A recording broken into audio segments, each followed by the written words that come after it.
어린이집 측에서는 이 아동을 학대한 사실이 없다 이렇게 주장을 하고 있거든요. 이 사건은 작년 11월 중순경에 발생한 사건이고요. 그러니까 해남에서 발생한 사건임에도 불구하고 해남 지역신문에서 보도를 하지 않는 그런 좀 특별한 사건입니다. 이제 시키기 위해서 예를 봤더니 사진처럼 이렇게 양쪽 팔에 멍 자국이 있는 것입니다. 바로 즉시 이 아동의 부모들이 어린이집 원장과 담당 교사에게 전화를 하게 됩니다. 또 경찰에도 신고를 하게 됐죠. 그래서 이게 이제 수사가 그렇게 진행이 됐는데 지난 2월 10일 이제 경찰 수사 처분 결과 통지서를 보니 증거 불충분으로 해서 무혐의 처리를 했다 이런 통지서를 받게 됩니다. 그러니까 의심받던 담당 교사가 경찰에 가서는 자신이 아동을 학대한 적이 없다 이렇게 부인했다는 얘기거든요. 그래서 부모들은 변호사를 선임해서 검찰에 이의 신청을 해놓은 상태입니다.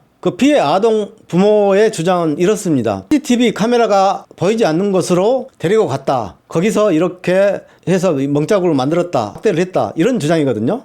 잡긴 잡았는데 세게 안 잡았다면서요. 우리 와이프가 믿고 맡겼는데 왜 그랬냐고 하면서 울었거든요. 그리고 뭐지? 그 자리에 뭐 해남 그 관계자도 있었고 또 그 다음날 또 찾아와서 아침 일찍 찾아와서요. 9시인가 찾아와서 제가 무릎 꿇고 빌면서 제 집에서 무릎 꿇고 빌면서 우리 와이프한테 제 되게 받겠다고 제가 뭐 교도소 가면 교도소도 가고. 이 내용은 어떤 내용이냐면 그러니까 그 사건이 벌어진 다음 날인 지난해 11월 16일 아침에 이 교사가 집으로 찾아와서 무릎을 꿇고 본인이 잘못했다고 시인을 하고 했다는 그런 내용이거든요. 담당 교사의 좀 반론을 들어봐야 될 것 아니겠습니까? 그런데 통화가 되지 않습니다.